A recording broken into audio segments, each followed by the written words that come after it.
Hello, my name is Estrelita van Rensburg. Now that you have signed up to our Wellness EQ program, I would like to welcome you to some more info on nutrition and health. This slideshow will provide you with more knowledge, enabling you to understand why we recommend certain foods and why we want you to eliminate others. We all have a health gauge. It can be green for good health, or orange, or even red. Where is yours? We believe that there are 4 important areas that count, and we call this our health quadrant. The 4 components being nutrition, exercise, sleep, and stress. They all need to be balanced equally for good results. Let's think about this as a chair with 4 legs. What happens when your chair loses a leg or 2? Nothing good. It falls over. And so it is with your health as well. Let's look at the most important causes of ill health today. This study was published in the medical journal The Lancet in 2016, and as you can see, food or diet is the biggest cause of ill health globally. This means that we are not getting enough of the good stuff and too much of the bad stuff. The question we should ask is, why is our health falling off a cliff like this car? There is a lot of information out there with regard to health and nutrition. Unfortunately, there's a large amount of disinformation as well, which makes it all the more confusing. I want to help you cut through this chaos. So let's start. We need to step back in time and look at history to understand this. In 1977, a US government committee chaired by Senator George McGovern made recommendations to the American public of what was the best nutrition they should eat to prevent heart disease.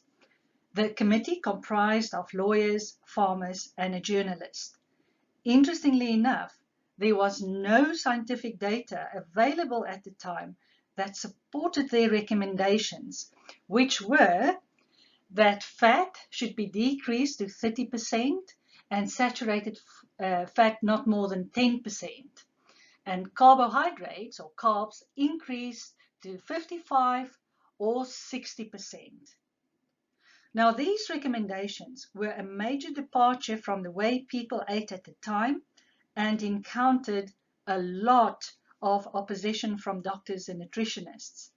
The committee's response was as follows: we cannot afford to await the ultimate proof before correcting trends we believe to be detrimental.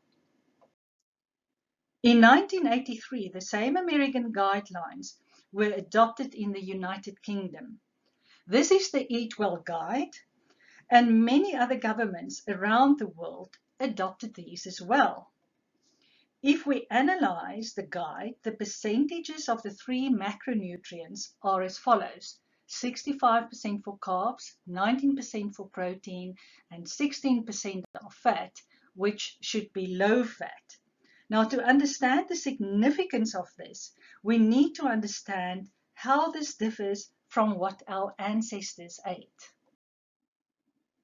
Food is essential for life and health. We've already seen the 3 macronutrients, as you can see on the slide, and only 2 of these are essential, which means that we have to ingest it since our bodies cannot make it. So this is fat and protein, without which we cannot live. We can, however, lead a healthy life without eating carbs. When we compare our modern Western diet with that of our ancestors, look at the differences. Carbs, which are non-essential, has now become the most important part of our diet, and fat has dropped down to an almost insignificant amount compared to what was consumed previously. The recommendation today is for low-fat products, while full fat was consumed previously. More on that later. What was the result of this worldwide nutrition experiment? Obesity tripled from 1975, which was 2 years before the new guidelines were implemented, to 2016. There was a massive increase in diabetes, and it's predicted to increase further from 450 million in 2019 to 700 million by 2045. Dementia is also predicted to increase from 50 million in 2018 to 150 million by 2050. So in summary, a complete health disaster. Our food challenge today is the amount of processed food that we are exposed to. 90% of the space in our supermarkets is filled with packaged food made with refined flour, man-made vegetable oils, and added sugars. These types of food are high in carb value, nutrient deficient, and highly inflammatory for our bodies. To understand the impact better, let's go to the next slide. Let's meet the carb family. Carbs are made up of, first of all, glucose, and secondly, fructose, which we find in fruit. And if glucose and fructose hold hands, it's called sugar. Starch is just a lot of glucose molecules holding hands, and this is the most common form of carbohydrate that we eat. Sugar is one of the most frequently added carbs in the modern day diet. For example, the sugar value in all fruit juices is very high, as it is in fruit. Let's look at historic data for sugar consumption. This graph shows sugar consumption in kilograms per person per year on the left-hand side. As you can see, there was little sugar consumed in the 18th century, and that rose steeply in the 19th and 20th centuries, apart from the dips for the 2 world wars. By the year 2000, consumption was estimated at a staggering 70 kilograms per person per year. Let's have a look at the most common forms of starch that we consume. From left to right, breakfast cereals, pasta, potatoes, bread, and rice. Remember, starch is just many glucose molecules holding hands. The body only sees it as glucose or sugar. What is the effect of carbs on our body's metabolism? All carbs break down to glucose, which provides a short burst of energy to our cells. Within 24 hours, all extra glucose will be converted to fat in our liver, and over time, it will accumulate in the organs in our abdomen, which will become bigger, and we see our waistline expand, like chubby.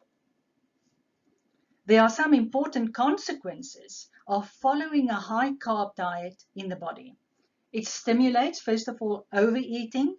Most of us know that because it is so difficult to stop eating sweet things such as biscuits or cake, for example. Secondly, after years of eating carbs, a metabolic condition develops that we call insulin resistance, which ultimately leads to many conditions such as obesity, type 2 diabetes, high blood pressure, dementia, etc. It can take years to decades for these diseases to develop. Thirdly, cancer cells just love glucose, and it helps them to survive. It is important for people with cancer to cut right back on their carb intake, which in turn will starve their cancer cells. Our program teaches people how to do that. Let's move on to fat. Fat has incorrectly been vilified in the past.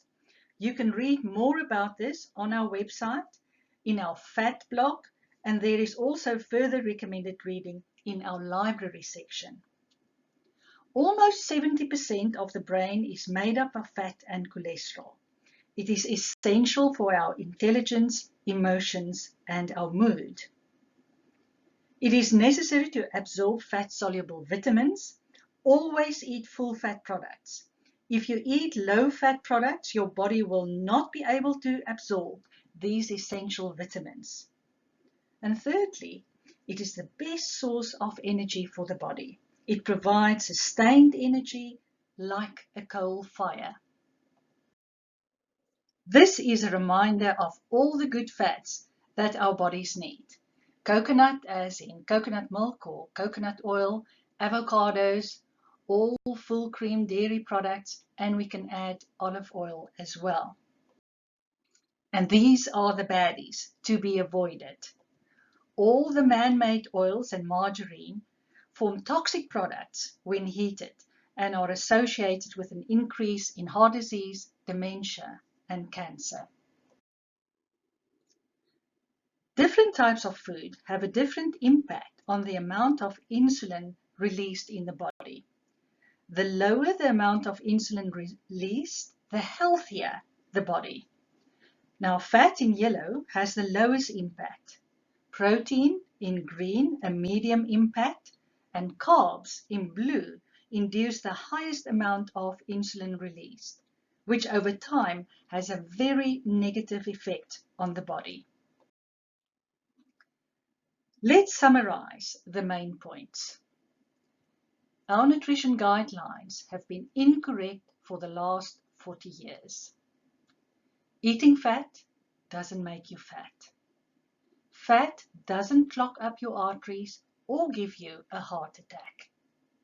We have all been confusing fat and carbs. So, how does our program work?